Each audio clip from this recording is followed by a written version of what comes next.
நீ உன் லட்சியம் ஜெயிக்கணும்னா கட்சி ஜெயிக்கணும். கட்சி ஜெயிக்கணும்னா கட்சி என்ன வேலை கொடுக்குதோ அதை செய்யணும். யாரை நிறுத்துதோ அவனுக்கு வேலை செய்யணும்.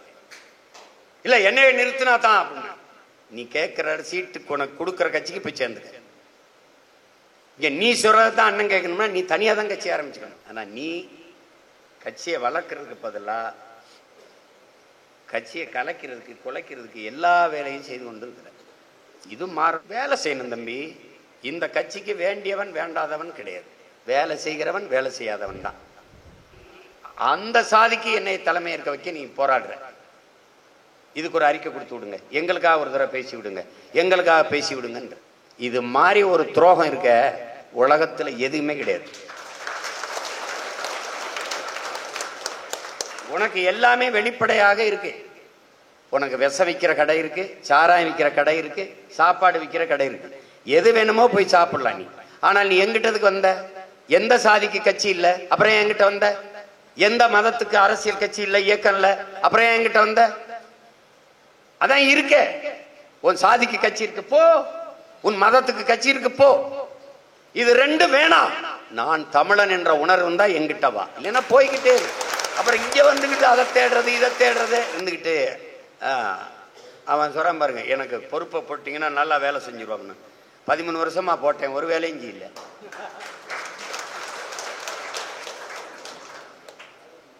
இந்த பொண்ணை கட்டி வச்சிட்டீங்கன்னா நான் நல்லா குடும்பம் நடத்துவேன் அது மாதிரி.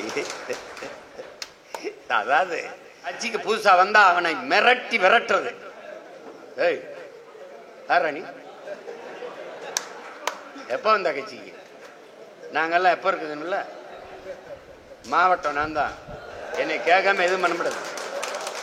அண்ணா அவசரமா ஒண்ணுக்கு வருது, அது உங்கள்கிட்ட கேட்காம. இந்த தமிழ் மாடுகள் தனித்தனியாக தெரிய திராவிட பன்னிகள்கிட்ட அடிபட்டு செத்துருச்சு. அதுதான் இங்க இருந்த கதை. நம்ம யாரோடும் கூட்டணி வைக்கல, எந்த கட்சியோடும் கூட்டணி வைக்கலன்னு வச்சுக்காங்க. அதிக கட்சியோட கூட்டணி வச்சிருக்கிறது நாம் தமிழர் கட்சி தான். அதாவது நான் தான். ஏன்னா நாம் தமிழர் கட்சிக்குள்ளே 40 கட்சி இருக்கு.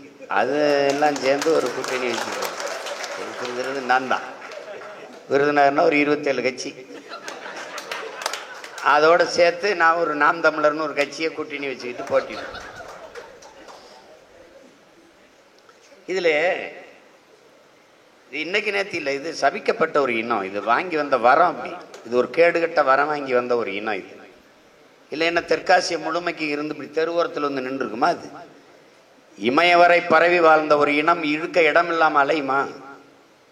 கோட்டை கட்டி ஆண்டுட்டு கோணி துணி கட்டி தூங்குமா? சொல்லுங்க, துணி தூங்குமா? அது இவன் பாய்மர கப்பலில் இவன் வணிகம் செய்ய போக இவன் படநடத்தி போன கப்பலில் இருந்த பாய்மர கப்பலில் இருந்த துணியை கிழிச்சு உடையாக கட்டி கொண்டு நாகரிகம் அடைந்த நாட்டு மக்கள், இன மக்கள் யாராலும். ஆனா இவன் அந்த மாதிரி இல்லையே. இப்ப இலவச வேட்டி எங்க கிடைக்கும், சேலை எங்க கிடைக்கும் அலைஞ்சிட்டு திரிகிற காலத்துக்கு போயிடுச்சு. கொடை வள்ளல்கள் பிறந்த இனம் அவனுடைய வாரிசுகள் தான் அரைக்குள்ள அரிசிக்கு அல்லாடிக்கிட்டு இருக்கு. எவன் கரும்பு இலவசமா தருவானா, 1 முழம் வெல்லம் இலவசமா தருவானா, மாசம் 1000 ரூபா கொடுப்பானான்னு கையேந்தினி. இந்த ஓர்மையின்மை என்பது தமிழ் பேரினத்தில் நீண்ட காலமா இருக்கு. சேர சோழ பாண்டியர்கள் நமது மூதாதைகள் மூவேந்தர்களும் ஒன்னா நின்று அடிச்சிருந்தா உலகமே தமிழர் உலகம்தான். இந்த உலகத்துல எல்லா நாடும் தமிழர் நாடாதான் இருந்திருக்கும். ஒருத்தன் அடிச்சு அருண்மொழி சோழனும் அவன் மகனும் அடிச்சே மிகப்பெரிய வல்லரசை நிறுவிக்காங்கன்னா இன்னைக்கு அதெல்லாம் எங்க இருக்குன்னு கேட்கக்கூடாது. நிறுவனா நம்ம பாட்டன் செஞ்ச பைத்தியக்காரத்தனா கொடியேற்றிட்டு நம்மளை குடியேற்றாம வந்துட்டான். மற்ற மன்னர்கள் நம்மளை படையெடுத்து வரும்போது கொடியை மேத்தி அவன் மக்களை குடியை மேத்தி இன்னைக்கு சொல்றான்ல அந்த தெருவுக்குள்ள ஓட்டு கேட்டு போக முடியலன்னு இந்த நிலையில் நம்மளை விட்டு போயிட்டான். தமிழ் பேரின மக்கள், தமிழின முன்னோர்கள் வீழ்ந்ததற்கு காரணம் அவர்களுடைய பேரன்பும் பெருந்தன்மை. நம்மை அடிமைப்படுத்தி ஆண்டவர்கள், நம் முன்னோர்களை வென்று வீழ்த்தியவர்கள் நம்மளை அடிமைப்படுத்தி அரசாட்சி செய்தார்கள். ஆனால் நமது இன முன்னோர்கள் எந்த இன மக்களையும் அடிமைப்படுத்தி கொடுமைப்படுத்தி ஆட்சி செய்தது இல்லை. இது நம்மளுடைய மரபு. அதனாலதான் நம் அறம் சார்ந்து வாழ்ந்த மறவர்கள் மற்றவர்களெல்லாம் மனிதநேயவாதிகளாக இருக்கும்போது நாம் உயிர்மை நேயவாதிகளாக இருந்தோம். உலக உயிர்களையெல்லாம் பேரன்பு கொண்டு ஆறத் தழுவி நேசித்த ஒரு இனத்தின் மக்கள் நான். அப்படிப்பட்ட இனம் சேரனை வீழ்த்த பாண்டியன் படையெடுக்குது, பாண்டியனை வீழ்த்த சேரன் வேற நாட்டு மன்னன்ட்ட படையை வாங்கிட்டு வர்றது, சோழனை வீழ்த்த பாண்டியன் வேற நாட்டு மன்னன்ட்ட படையை வாங்கிட்டு போய் அடிக்கிறது, இப்படியே அடிச்சு அழிஞ்சாங்க. இப்ப அதான் இங்க நடக்குது. மன்னர் ஆட்சியில் என்ன நடந்துச்சோ அது மக்கள் ஆட்சியில் நடக்குது. இந்த கொடுமை தீரத்தான் பாருங்க, நீண்ட காலமா நமது முன்னோர்கள் ஒற்றுமையை வலியுறுத்தி வலியுறுத்தி நிறைய கருத்துக்களை அறிவுறுத்தி பேசியிருக்காங்க, பாடியிருக்காங்க. அதுல குறிப்பா ஐயா கவிஞர் அவர்கள் கூட ஒரு திரை இசை பாடல்ல ஒன்னா இருக்க கத்துக்கணும், இந்த உண்மையை சொன்னா ஒத்துக்கணும், காக்கா கூட்டத்தை பாருங்க அதுக்கு கத்து கொடுத்தது யாருங்கன்னு பாடுறாரு.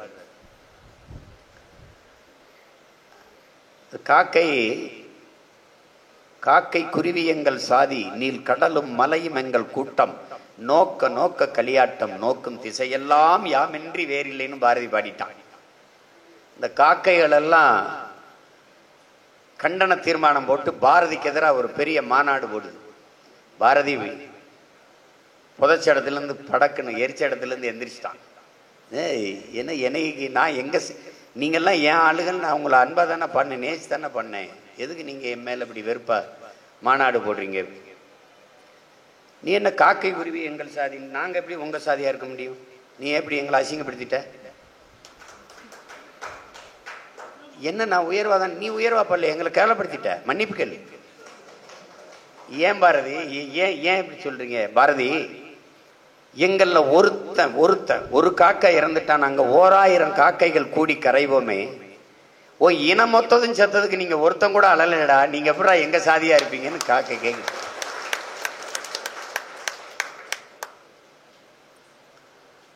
அது மாதிரிதான் ஒரு தவற டார்வின், சார்லஸ் டார்வின், குரங்குல இருந்து மனுஷன் வந்தான்னு சொல்லி குரங்கெல்லாம் கோவிச்சுக்கிட்டு அவனுக்கு எதிராக ஒரு கூட்டம் போட்டுருச்சு. டார்வின் போய் பதறி போய், என்ன நீங்க குரங்குல இருந்து நான் இன்னைக்கு மனிதர்கள் வந்தாருன்னு சொன்னது கோச்சுக்கிறீங்க ஏன்? நீங்க எங்கள்ல இருந்து வந்திருக்க முடியாது, ஏன் அப்படின்னு, எங்கள்கிட்ட இல்லாத சாதி மதம் உங்ககிட்ட இருக்கு, நீங்க எப்படி எங்க கிட்ட இருந்து வந்திருக்க முடியும்னு குரங்குகள்லாம் கோச்சுக்கிறது. காக்கையை உதாரணம் சொல்லி தமிழர்களுக்கு கற்பிக்க வேண்டிய நிலைமைக்கு தமிழர்கள் வந்துட்டாங்க. நம்முடைய கடைசிக்கு நம்முடைய தாத்தா பட்டுக்கோட்டை கல்யாண சுந்தரம், ஓங்கி வளர்ந்த மூங்கில் மரம் ஒன்ன பிடிச்சிருக்கு,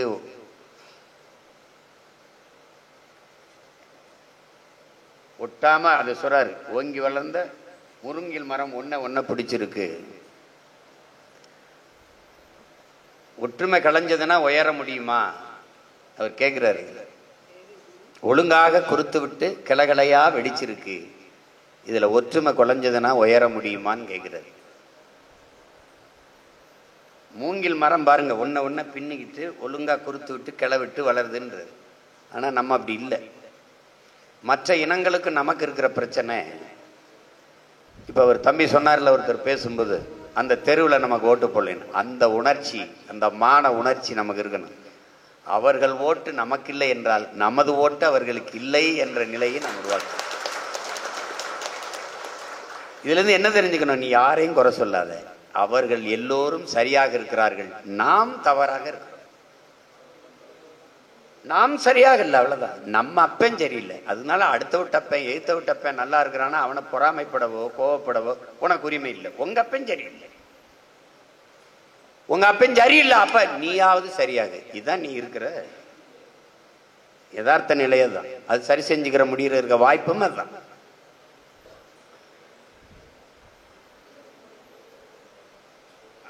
அஞ்சாம் வகுப்பு பாடத்துல ஒரு பாடம் வரும். இப்ப அது அந்த பாடம்லாம் இல்லை, பள்ளிக்கூடத்திலே இல்லை. 4 மாடு, காளை மாடு, ஒரு சிங்கம். 4 காளை மாடு வரும். அந்த காளை மாடு ஒன்னா மேயும், சிங்கம் வரும். 4 மாடும் சேர்ந்து குத்தி கொம்புல தூக்கி சிங்கத்தை வீசிடும், ஓடிடும் சிங்கம். இது 4 மாடுகளும் ஒன்னா நிற்கும் போது கிடைத்த வலிமை. 4 மாட்டுக்குள்ளேயும் சண்டை. இப்ப நம்ம சண்டை, நாங்க தேவர், நாங்க தேவேந்தர், நாங்க நாடார், நாங்க கோனார். அவர் இப்ப மொத்தமா எங்க போனாருன்னு தெரியல இவரெல்லாம். ஆனால் சண்டை. இப்ப இந்த 4 மாடும் சண்டையை போட்டு தனித்தனியா திரும்பி அங்கங்க போய் மேயும் போது சிங்கம் ஒவ்வொரு மாடா அடிச்சு வசதியா சாப்பிட்டுருச்சு. இந்த தமிழ் மாடுகள் தனித்தனியாக தெரிய திராவிட பன்னிகள்கிட்ட அடிபட்டு செத்துருச்சு. அதுதான் இங்க இருந்த கதை. திராவிட நாய் நரிக்கிட்ட அடிபட்டு செத்துருச்சு. இப்ப ஒன்றாக 4 மாடும் நிற்கும் போது சிங்கம், வலிமை மிகுந்த சிங்கம் செதறி ஓடுது, தெரிச்சு ஓடுது. தனித்தனியா பிரிஞ்சும் போது அடிச்சு சாப்பிடுது. ஒரு வயதான அப்பா மரண படுக்கையில் இருக்கார், சாக கிடக்குறாரு. இதுவும் அதே பள்ளிக்கூடத்தில் நான் படிச்சதுதான். நீங்க படிச்சிருக்கலாம், எனக்கு முன்னவர்கள் படிச்சிருக்கலாம், என்னோடு சமகாலத்தில் படித்தவர் படித்திருக்கலாம், இல்ல பின்னாடி வரவர்கள் படிக்காமலும் போயிருக்கலாம். ஆனா தெரிஞ்சுக்க, மரணப்படுக்கையில் இருக்க அவருக்கு 4 மகன்கள். 4 மகன்களை போய் ஒரு விறகு கட்டை தூக்கிட்டு வர சொல்றாரு. இந்த விறகு கட்டை நல்லா வலுவான மகன்கள், பலமான மகன்கள், அடிங்க உடைங்க அப்படின்னாரு. உடைக்க முடியல. 4 பேரும் சேர்ந்து அடிங்க, உடைக்க முடியல. இப்ப அப்பா சொல்றாரு, ஒரே கட்டாக அந்த கட்டைகள் கட்டப்பட்டிருக்கும் போது தனித்தனியாக வலுகொண்ட மட்டும் அடித்தும் உடைக்க முடியவில்லை, 4 பேரும் சேர்ந்து அடித்தும் போது உடைக்க முடியவில்லை. கட்டை பிரிச்சுட்டான். ஒவ்வொரு கட்டையாக எடுத்து வச்சு அடிச்சோன்னா உடஞ்சி நொறுங்கி விழுகுது. இதான் வாழ்க்கை தத்துவம். ஒரே கட்டாக ஒரே கூட்டாக நீங்கள் இருக்கும் போது வலிமையாக இருந்தீர்கள், உடைக்க முடியவில்லை. தனித்தனி கட்டையாக பிரித்து அடிக்கும் போது நீங்கள் உடைந்து நொறுங்கி விழுகிறீர்கள். இதுதான் தமிழ் சமூகம் வீழ்ந்ததற்கு காரணம். நான் தேவர், நான் தேவேந்திரன், நான் படையாச்சி, நான் பறையன், நான் கவுண்டன், நான் செட்டியார், நான் இந்து, நான் இஸ்லாம், நான் கிறிஸ்தவன் என்று பிரிந்து விளந்ததால் இந்த மண்ணிற்கு சொந்தமும் துளியும் சொந்தமில்லாதவர்கள் அதிகாரத்தில் இருந்து நம்மளை அடிமைப்படுத்தி 1000 ரூபாய்க்கு நம்ம ஆத்தாளப்பனை கையேந்து வைத்து விட்டார்கள். இதை தன்மானமிக்க தமிழ் இளம் தலைமுறையினர் புரிந்து கொண்டால் அதுதான் விழிப்புணர்வு, அதுதான் எழுச்சி, அதுதான் கிளர்ச்சி, அதுதான் அரசியல் புரட்சி. இதை புரிஞ்சுக்கணும். இன்னும் நீ உனக்குள்ள பிரச்சனை. 13 ஆண்டுகளா நான் இவ்வளவு கற்பிச்ச பிறகும் இந்த தமிழ் சமூக வீழ்ச்சிக்கு காரணமே சாதி மத உணர்ச்சி. அந்த பிளவுதான். அது தெரிந்த பிறகும் நீ இன்னும் என் கட்சிக்குள்ள இருந்துகிட்டு நீ என்ன செய்யற? ஒவ்வொருத்தனும் அவன் சார்ந்திருக்கிற சாதிக்கு, அந்த சாதிக்கு என்னை தலைமை ஏற்க வைக்க நீ போராடுற. இதுக்கு ஒரு அறிக்கை கொடுத்து விடுங்க, எங்களுக்காக ஒரு தடவை பேசி விடுங்க, எங்களுக்காக பேசி விடுங்கன்ற. திருப்பி என்ன பண்ற? இதுக்குள்ள இருந்துகிட்டு உன் சாதியை தேடுற. சாதிக்கு எவனுக்கு எந்தெந்த பொறுப்பு கொடுத்துருக்கு, யாராருக்கு எந்தெந்த பதவியில் இருக்கான் தேடுற. இது மாதிரி ஒரு துரோகம் இருக்க உலகத்துல எதுவுமே கிடையாது. உனக்கு எல்லாமே வெளிப்படையாக இருக்கு. உனக்கு விஷ விற்கிற கடை இருக்கு, சாராயம் விற்கிற கடை இருக்கு, சாப்பாடு விற்கிற கடை இருக்கு. எது வேணுமோ போய் சாப்பிடலாம் நீ. ஆனால் நீ எங்கிட்டதுக்கு வந்த? எந்த சாதிக்கு கட்சி இல்ல, அப்புறம் என்கிட்ட வந்த? எந்த மதத்துக்கு அரசியல் கட்சி இல்ல, இயக்கம் இல்ல, அப்புறம் என்கிட்ட வந்த? அதான் இருக்க. உன் சாதிக்கு கட்சி இருக்கு போ, உன் மதத்துக்கு கட்சி இருக்கு போ. இது 2 வேணாம். நான் தமிழன் என்ற உணர்வு தான் எங்கிட்ட வா, இல்லைன்னா போய்கிட்டே. அப்புறம் இங்க வந்துகிட்டு அதை தேடுறது இதை தேடுறது. எங்க ஆளுகளுக்கு அவ்வளவுதானா என்ன? யாரு உங்க ஆளுக? யாரு உங்க ஆளுக? நீயே அடிமை நாய். அதுல என்ன பெரிய அடிமை சின்ன அடிமை தேடிக்கொண்டிருக்கிறாய்? தமிழ் பேரின மக்களை அதிகாரமற்ற அடிமைகள். உனக்கு ஒண்ணும் கிடையாது. அவர் கேட்கிறாரு, பட்டாசு தொழிற்சாலை இதாயிருச்சு, சிமெண்ட் தொழிற்சாலை இதாயிருச்சு, நெசவு இதாயிருச்சு, எதாயிருச்சு. உன் ஊர்ல இந்த 3 பிரச்சனை 4 பிரச்சனை, என்னோட வந்து பாரு. பலாயிரக்கணக்கான பிரச்சனைக்குள் சிக்கி திணறுகிறார்கள் தமிழின மக்கள். சிப்காட்டுக்கு 2000 ஏக்கர் எடுக்கிறான், ஏர்போர்ட்டுக்கு 5000 ஏக்கர் எடுக்கிறான். போராடி கொண்டிருக்கான், வாழ்றதுக்கு அன்றாட தவிக்கிறான். யாருக்கு பிரச்சனை இல்லை? மீனவர்களுக்கு, மாணவர்களுக்கு, உழவர் குடிக்கு, போக்குவரத்து தொழிலாளர்களுக்கு, ஆசிரியர்களுக்கு, மருத்துவர்களுக்கு, செவிலியர்களுக்கு, யாருக்கு இல்ல? எல்லாரும் பிரச்சனை, எல்லாருக்கும் அந்த நேரம் கோபம். ஆனால் வாக்கு யாருக்கு? எவன் பிரச்சனையை தந்தானோ அவனுக்கு திருப்பி வாக்கு, வலிமை, அதிகாரம். அப்ப எப்படி சரி செய்வ? எப்படி சரி செய்வ? சிகரெட்டு பிடிச்சா இருமல் வருது, சிகரெட்டு பிடிச்சா புற்று வருது. அதை நிறுத்தணும்ல. திருப்பியும் சிகரெட்டே பிடிச்சா அப்படி சரி செய்வ? எப்படி சரி செய்வ? அதே மாதிரிதான் நீ உனக்கு துன்பத்தை எவன் தந்தானோ, எவன் பிரச்சனைகளை தர்றானோ அவனுக்கு திருப்பி திருப்பி அதிகாரத்தை கொடுக்கிறது எப்படிப்பட்ட அறிவார்ந்த செயல்ங்கிறத நீங்க சிந்திச்சு பாருங்க. சும்மா மாறுதல் மாறுதல்னு சும்மா அப்படி பேசிட்டு நாங்க மாற்றத்திற்கான மாற்றம்னா அது சொல்லல, செயல். அது எப்படிப்பட்டது? இத்தனை ஆண்டுகள் செய்யறோம். அவர் சொன்ன மாதிரி அப்புறம் 50,000 70,000. இது என்ன? இது வளர்ச்சி இல்லை. இது என்ன வளர்ச்சி ஆகும்? அவரே சொல்றாரு பாருங்க மதிவானன், நீங்க வாக்கக முகவர் போடவே இல்லை, ஆனா எனக்கு எல்லாம் போட்டாச்சுன்னே, அருமையா போட்டாச்சுன்னே அப்படின்றது. எத்தனை போட்ட? 200 பூத்துக்கு போட்டேன். எவ்வளவு பேர் போட்டேன்? ஒருத்தர் போட்டேன். அது போடாம என்ன கூட்டத்தில் அனாதையா கோயில் திருவிழா தொலைஞ்ச மாதிரி இருப்பான்.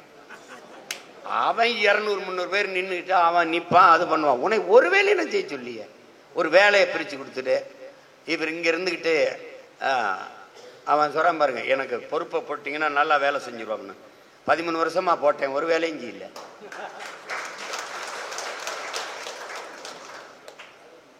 இந்த பொண்ணை கட்டி வச்சிட்டிங்கன்னா நான் நல்லா குடும்பம் நடத்துவேன் அப்படிங்கிற மாதிரி. அதாவது சர்டிஃபிகேட் இல்லாமல் வேலை கேட்குறீங்க சாமி. படித்த சர்டிஃபிகேட்டை கொடு சாமி, உனக்கு வேலை போட்டு கொடுக்குறேன். என்ன வேலை வேணும்? கலெக்டர் வேலைக்கு போறியா, இல்லை கவர்னர் வேலைக்கு போறியா? சர்டிஃபிகேட்டை கொடு. நீ வேலை செய்யாம கூலி கேட்குறிய, அது எந்த ஊர்ல நியாயம்? அதெல்லாம் கிடையாது. நீங்க நான் தான் முதல் பரிசுன்னு சொல்லுங்க, அப்பதான் ஓடுவேன். ஓடி அந்த கோட்டை தொடியா. அதுல முதல்ல வந்தீங்கன்னா நீ முதல் பரிசு, ரெண்டாவது வந்தீங்கன்னா 2ஆம் பரிசு, மூணாவது வந்தீங்கன்னா 3ஆம் பரிசு சொல்லுங்க, அப்பதான் ஓடுவேன். எப்படி நம்ம ஆளுக்கு பண்ணாங்க தெரியுமில்ல?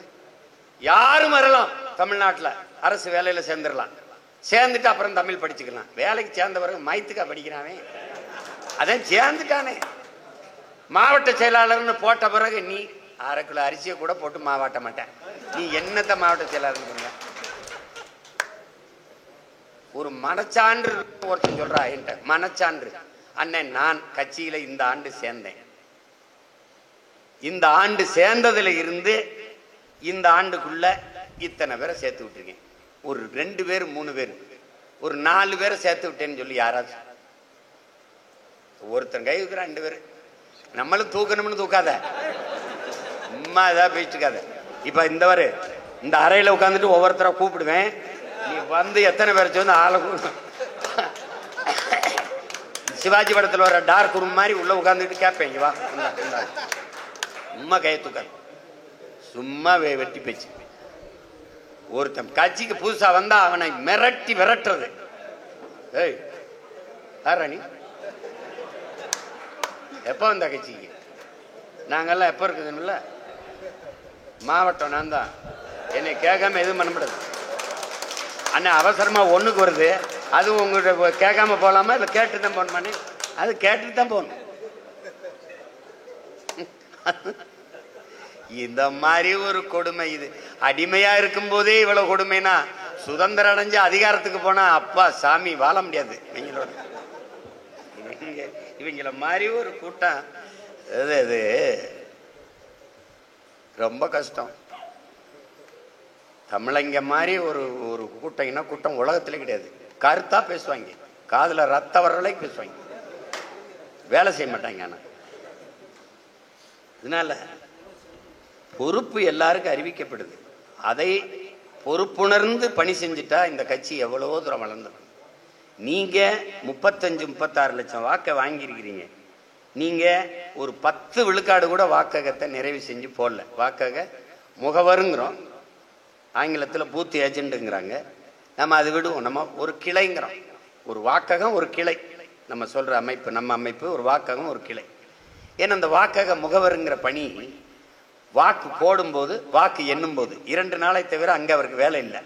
ஆனால் கிளை என்று வரும்போது அங்க கட்சியினுடைய வேர் அங்க இருக்கு.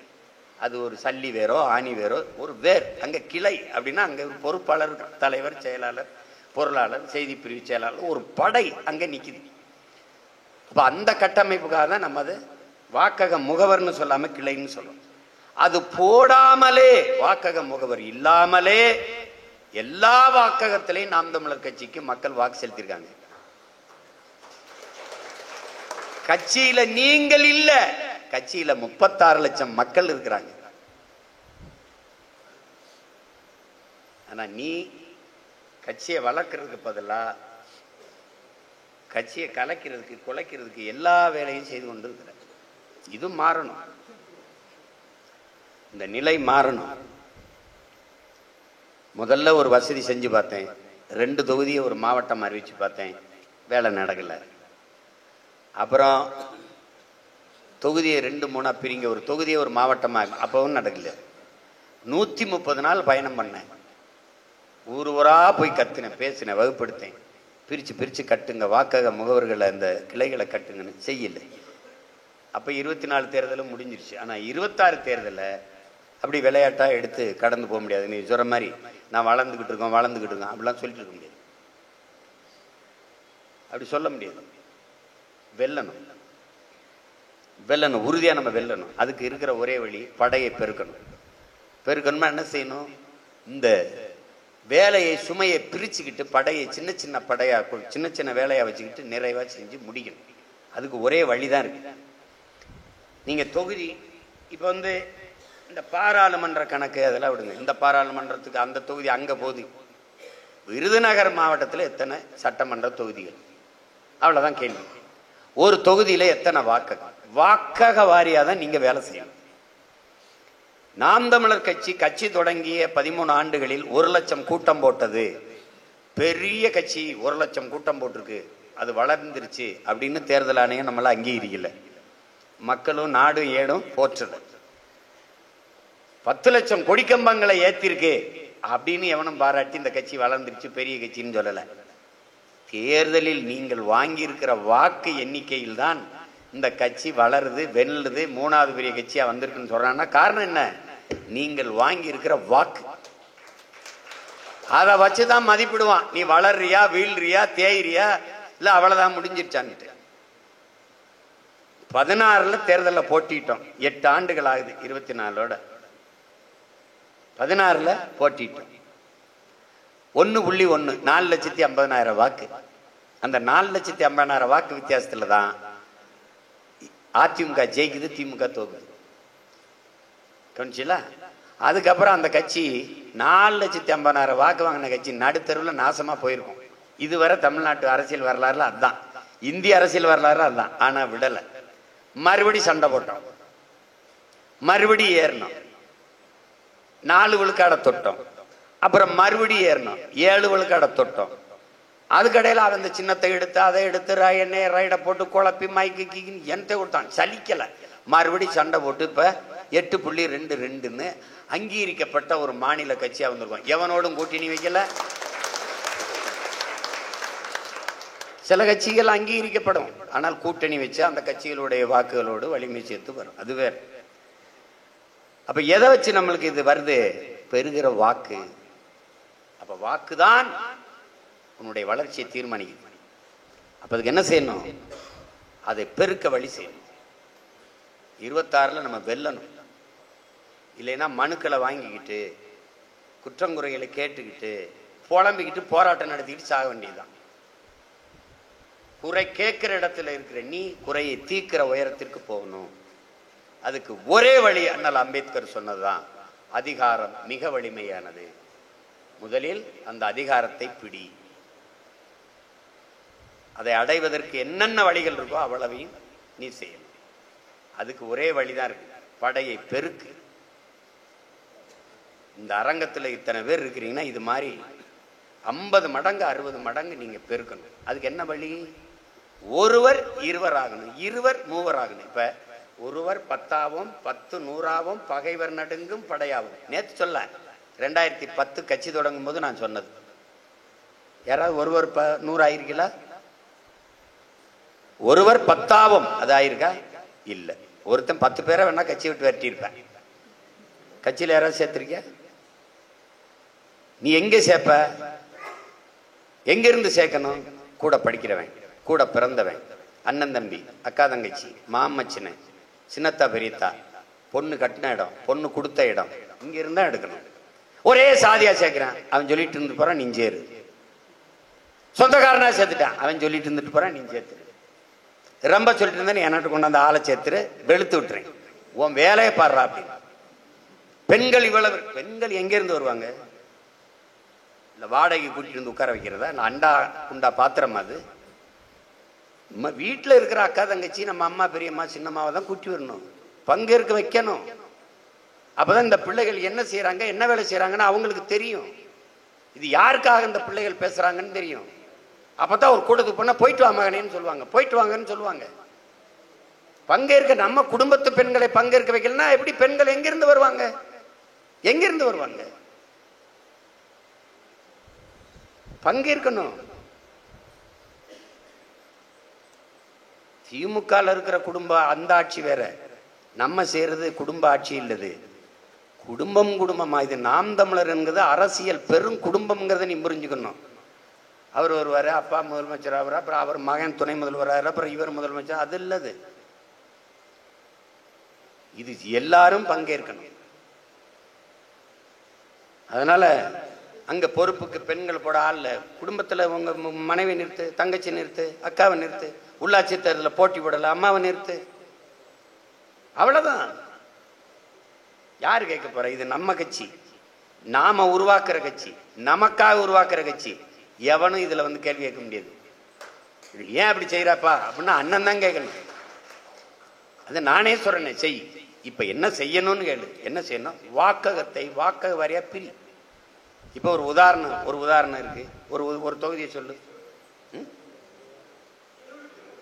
திருவள்ளிபுத்தூர் என்ன, எத்தனை வாக்ககம் இருக்கு? 283. 300 வாக்ககம் அப்படின்னு போனா 6 பிரி. இங்க பாரு, நீ என்னமோ என்ன அண்ணன் என்ன வந்து இப்படி பிரிச்சு சொல்றாரு, ஒரு பரம்பரை சொத்தை உனக்கு கொஞ்சம் குறைச்சி எழுதி வைக்கிற மாதிரி நினைக்காத. நீ வேலை செய்யணும். என்கிட்ட வந்து சொல்ற, என்னன்னு இதுல நான் தானே 2 தொகுதியை ரொம்ப நாளா பார்த்துருந்தேன். எத்தனை வருஷமா? 5-6 வருஷமா நான் தானே பார்த்துருந்தேன். பார்த்துக்கிட்டு இருந்தேன், வேலை எங்க செஞ்ச? தொகுதியை பார்த்துக்கிட்டு இருந்தேன், வேலை எங்கப்பா செஞ்ச? வேலை செஞ்சா நான் ஏன்ப்பா பிரிக்கிறேன்? ஏன் பிரிக்கிறேன்? விருதுநகர்ல மொத்தம் எத்தனை தொகுதி? 7 மாவட்டம், ஒரு தொகுதி ஒரு மாவட்டம். எப்படி மாவட்டம்? இப்ப இவர் சொல்றாரு ஸ்ரீவில்லிபுத்தூர் 280 ஆயிடுச்சு. அப்ப நம்ம 55 அந்த கணக்கில் பிரிச்சு அந்த வாக்ககத்தை இங்க பாரு. முதல்ல வாக்ககம் எங்க பிரிக்கணும்? மாநகராட்சியா அது ஊராட்சியா? அது நகராட்சி. மாநகராட்சி இல்லை. இப்ப என்ன பண்ணணும்? ஒரு 4 வாக்ககம் அல்லது 6 வாக்ககம் ஒரு ஒன்றியமா பிரிக்கணும். இப்ப இருக்கிறவங்களை வச்சு முதல்ல 5 தொகுதி தலைமையே போடணும். தலைவர், அவருக்கு கீழே செயலாளர், பொருளாளர், செய்தி பிரிவு செயலாளர், 4 தூண்கள், 2 துணை தலைவர்கள், இணை துணை செயலாளர். இதை கட்டியாச்சு, 8 பேர் வந்துருது. இந்த தலைமைக்கு தொகுதிக்கு மகளிர், மாணவர், இளைஞர், குருதிக்கொடை, சுற்றுச்சூழல், இந்த 18 பாசறைகள் இருக்கு. முடிஞ்ச வரைக்கும் போடு. இப்ப 5 தொகுதி தலைமைகள் வந்துச்சு. ஐயட்ட எவ்வளவு? 40 தலைமை வந்துச்சு. நீ 5 பேர் 6 பேரோட தான் இதுவரை வாக்கு கேட்டு போயிருக்க. இப்ப தலைமை பொறுப்புல இருக்க 40 பேர் இருக்கான் தளபதி. இவன் அந்த வாக்கு சேகரிக்கும் போது வரலைன்னா அவன் வீண். இதுதான் பொறுப்பு வாங்கிக்கிட்டு இந்த வேலை செய்யாம போறது. இப்ப பொறுப்பு வந்துருச்சா? இப்ப எவ்வளவு வந்துருச்சு? 40 ஒரு 10 பேர் தள்ளு, வரல இல்ல 20 பேரை விட்டுரு, 20 பேர் இருக்கான் வேலை செய்யறது, குறைஞ்சது. இப்ப கீழே போற 50 வாக்ககம் ஒரு தொகுதி. அப்ப 6 வாக்ககம் அல்லது 5 வாக்ககம் ஒரு ஒன்றியமா பிரிச்சுன்னா அதுல எத்தனை வருது? 10 ஒன்றிய தலைமை எவ்வளவு? 80 பேர். 80. அப்ப இங்க ஒரு 10 80. அப்ப இங்க ஒரு 10 தலைவர், செயலாளர், பொருளாளர், ஒன்றிய. நான் என்னப்பா, நான் வந்து அந்த ஒன்றிய தலைவருங்க, செயலாளருங்க, நீ இந்த ஒன்றிய பொருளாளருங்க. இதுல எவ்வளவு எண்ணிக்கை வருது பாரு. இந்த ஒன்றியத்துக்கு கீழே 10 வாக்ககம், இந்த வாக்ககத்துக்கு நீ 10 பேர் சொல்றோம், எவரி பூத் 10 யூத் வேணாம், 8 பேர் போடு, தலைவர், செயலாளர், பொருளாளர், செய்தி பிரிவு செயலாளர். இங்க அந்த போடும்போது கிளை ஒன்றியங்களாம் அங்க பெண் தலைவர் இருக்கலாம், செயலாளர் இருக்கலாம், பொருளாளர் இருக்கலாம், செய்தி பிரிவு செயலாளர் இருக்கலாம், இருக்கிற எல்லாருக்கும் பொறுப்பை பிரிச்சு கொடுத்துரு. அங்க கன்னடர் வரார், தெலுங்கர் வரார், மலையாளர், எதை பத்தியும் கவலைப்படாத. வாக்குரிமை, வாழ உரிமை மட்டும் இல்லை, அவங்களுக்கு வாக்குரிமையும் கொடுத்துரு. ஒரு தேசியன மக்கள் வீழ்த்தப்பட்டு கிடக்கும் போது அதன் எழுச்சிக்கு மீட்சிக்கு அரசியல் செய்யும் போது அந்த அரசியலோடு தங்களை இணைத்துக் கொண்டு பயணிக்க அவர்கள் கடமைப்பட்டவர்கள். நாம் இந்தியா முழுமைக்கு அல்ல, உலகம் முழுமைக்கும் இப்படிதான் நம்ம பயணிக்கிறோம். அந்தந்த மொழிவழி தேசியனங்கள் முன்னெடுக்கிற அரசியலோடு கரைந்துதான் நம்ம பயணிக்கிறோம். அப்படி அவர்கள் பயணிக்க கடமைப்பட்டவர்கள். அதை பத்தி யோசிக்காத போடு.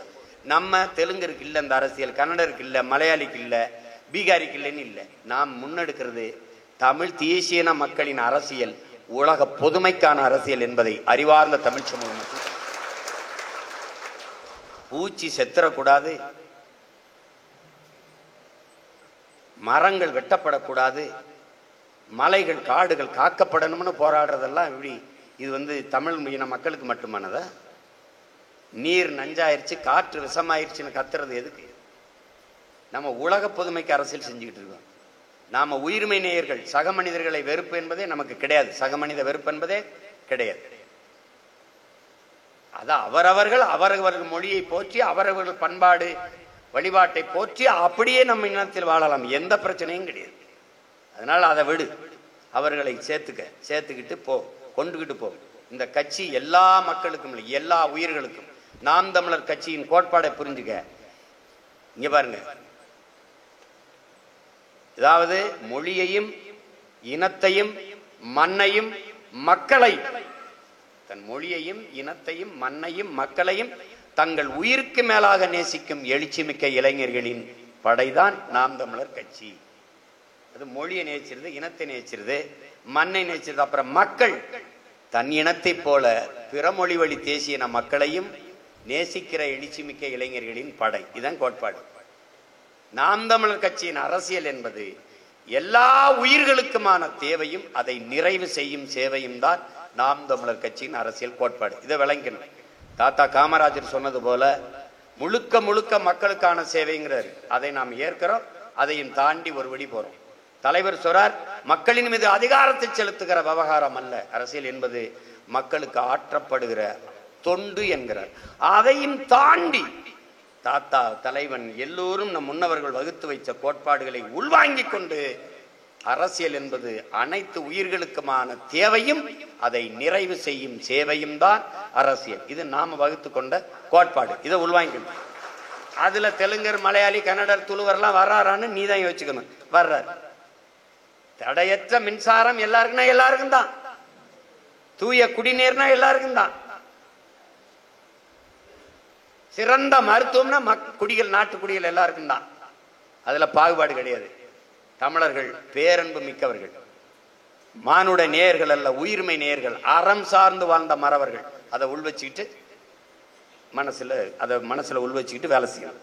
இப்ப நீங்க என்ன செய்யணும்னா, இப்ப இருக்கிற பொறுப்பாளர் இருக்கிற வர ஸ்ரீவில்லிபுத்தூர், விருதுநகர், ராஜபாளையம், அப்ப திருச்சுழி, இந்த பாராளுமன்ற தேர்தலில் ராமநாதபுரம் மாவட்டத்தில் வந்த வாக்குகள்ல திருச்சுழி தான் குறைவா இருக்கு. அதுக்கு என்ன காரணம்னு ஆய்வு செய்யணும். அப்ப ஆய்வு செய்து அங்க படையை நம்ம பெருக்கி வாக்கக முகவர்களை பெருக்கி கொண்டு போகணும்.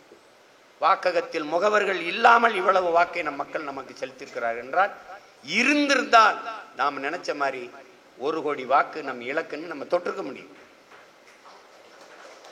ஆனா செய்யல. நாம் அந்த தவறை இனி வரும் காலங்களில் செய்யக்கூடாது. இப்ப நீங்க 2 ஆண்டு இருக்குன்னு நினைச்சுக்கிட்டு இருக்காதீங்க. சரியாக 17 மாதங்கள் தான் இருக்கு. அந்த 17 மாதங்களில் கடைசி அந்த 7 மாதத்தை நீங்க கழிச்சிடணும். ஏன்னா அது தேர்தல் காலம் ஆயிரும். அப்ப நம்ம வாக்கு கேட்க போய் தெருவா வேட்பாளர்களோடு போய் வாக்கு கேட்கிற காலமா மாறிடும். அதனால அதை இதுல கணக்கில் சேர்க்கக்கூடாது. உங்களுக்கு சரியாக 10 மாதங்கள் தான்.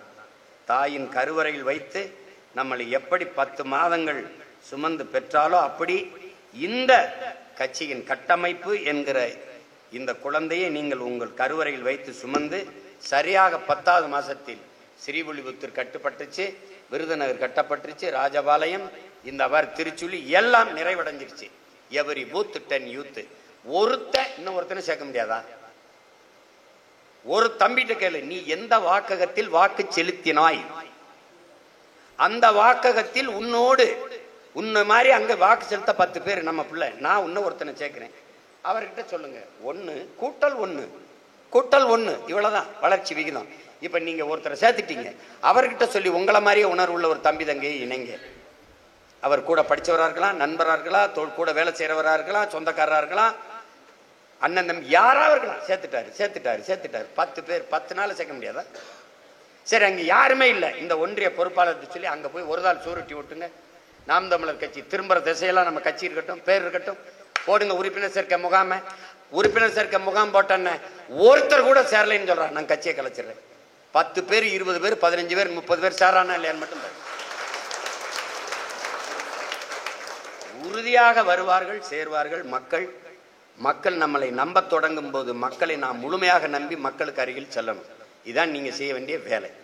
இந்த வேலையை இதுவரை செஞ்சீங்க, செய்யல, அதை பத்தி பேசல. இன்னையிலிருந்து நீங்க செய்றீங்க.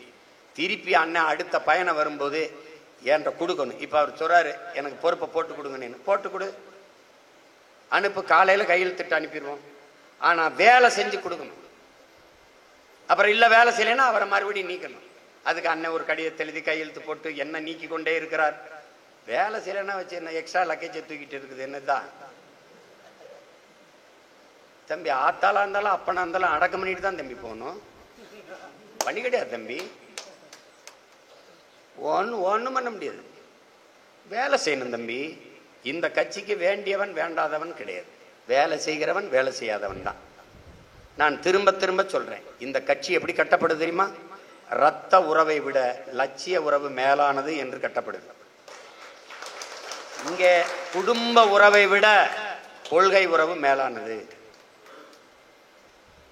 இதய துடிப்பையும் விட லட்சிய துடிப்பே உயர்ந்தது, உன்னதமானது என்கிற கோட்பாடு கொண்டவன் தான் இந்த கட்சிக்கு வர முடியும். நீ உன் லட்சியம் ஜெயிக்கணும்னா கட்சி ஜெயிக்கணும். கட்சி ஜெயிக்கணும்னா கட்சி என்ன வேலை கொடுக்குதோ அதை செய்யணும். யாரை நிறுத்துதோ அவனுக்கு வேலை செய்யணும். இல்ல என்னைய நிறுத்தினா தான் அப்படின்னு நீ கேட்கிற சீட்டு உனக்கு கொடுக்குற கட்சிக்கு போய் சேர்ந்துக்க. இங்க நீ சொல்றதான் அண்ணன் கேட்கணும்னா நீ தனியா தான் கட்சி ஆரம்பிச்சுக்கணும். இங்க கொள்கையெல்லாம் புதுசாக வேணும் வகுத்து தர வேண்டிய 5000 வருஷமா கொள்கை தான் இருக்கு தமிழன்ட்ட. வள்ளுவனை விட நீ எனக்கு கொள்கை கோட்பாடு வகுத்து தரப்போறியா? அது பல ஆயிரம் ஆண்டுகளா இருக்கு, செயல்படுத்தத்தான் யாரும் இல்லை. சுத்தம் சுதந்திரம் எல்லா சவத்திலும் எழுதியிருக்கு. இறங்கி கூட்டுறவன் யாரு? அதுதான் நம்ம, அதுக்கு தான் குடியிருக்கோம். எழுதியிருக்கு ரொம்ப நாளா. இறங்கி கூட்டுறவன் தெரியல. எழுதினவன் அந்த எழுதின நேரத்துக்கு இறங்கி கூட்டியிருந்தா கூட தெரு சுத்தமா இருக்கும், தேசம் தானா சுத்தமா இருக்கும். இப்ப இதுதான் இங்க சொல்லுதல் யாருக்கும் எளிய அறியவாம் சொல்லிய வண்ணம் செயல். இப்ப சொல்லிட்டு போயிட்டான், செய்யணும். யார் செய்யணும்? நீ செய்யணும், நான் செய்யணும், நாம செய்யணும், செய்வோம். ஒரே வழிதான் இருக்கு. அண்ணன் சொன்ன மாதிரி பிரிச்சு கட்டு. 100 கிலோ ஒரே ஆள் தூக்குறது பெரிய சுமை, நடை தளருது, கணம் கூடுது, நீண்ட தூரம் பயணிக்க முடியல. குறைடா 5 கிலோ 5 கிலோ கட்டுறா, கட்டி 20 பேர் தூக்குடா, சுமை எளிது, பயணம் இனிது. இவ்வளவுதான்டா கோட்பாடு. இதான கட்டுறா, அவ்வளவுதான்டா. கட்டி எனக்கு முடி அதிகாரத்தை பிடி, அப்புறம் வச்ச அடி. இவ்வளவுதான் நம்ம கோட்பாடு. போட்டு இது பண்ணிட்டு இருக்காத, இவ்வளவுதான். ரொம்ப போட்டு இது பண்ண திருப்பி வருவேன், அதுக்குள்ள கட்டி முடிக்கணும். அப்புறம் நான் சொல்ற வேட்பாளருக்கு வேலை செய்ய பழகணும். என்ன அண்ணன் இவரை கொண்டு வந்துட்டு போட்டுறாரு, அவரை கொண்டு வந்து போட்டுறாரு. தம்பி நீ பாரு தம்பி, IPL ஒரு போட்டி நடத்துறான், இந்த இதெல்லாம் நடத்துறான், ப்ரோ கபடி எல்லாம் பாரு தம்பி. தமிழ் தலைவாசுன்னு பேர் தான் தம்பி இருக்கு. ஈரான்ல இருந்து ஒருத்தன் வந்து விளையாடுறான். அவனுக்கு வெற்றி தான் தம்பி இலக்கு. சிறந்த வீரன் எவனோ, எவன் கப்ப வெல்வானோ அவன்கிட்ட கொடுப்போம். கொஞ்ச நாள் பொறு, அதிகாரத்தை பிடிப்போம், அப்புறம் எல்லாம் செய்வோம். அதனால என் அன்பிற்குரியவர்கள், என் அருமை உடன் பிறந்தார்கள், இருக்கிறதை முதல்ல பொறுப்பை போட்டு கொடு, அறிவிப்போம். அப்புறம் நான் சொல்ற பணியை நிறைவு செய்யறதுக்கு வேலையை தொடங்கு. அதிகபட்ச காலம் எடுத்துக்கிறாத. தலைவர் பிறந்த நாளைக்குள்ள இதை முடிக்கிறேன், இல்லை மாவீர தினத்துக்குள்ள முடிக்கிறேன், இல்லை அடுத்த ஆண்டு 25க்குள்ள இதை முடிச்சு கொடுக்குறோம், டிசம்பர் இறுதிக்குள்ளேன்னு ஒரு வரையறை வைத்துக்கொண்டு கட்டமைங்க. புரட்சி எப்போதும் வெல்லும், நமது வெற்றி அதை சொல்லும். இலக்கு ஒன்றுதான், இனத்தின் விடுதலை. இனம் ஒன்றாவோம், இலக்கை வென்றாவோம். தமிழ்த்தாய் வாழ்க, தலைவர் பிரபாகரன் வாழ்க. நாம் தமிழ்.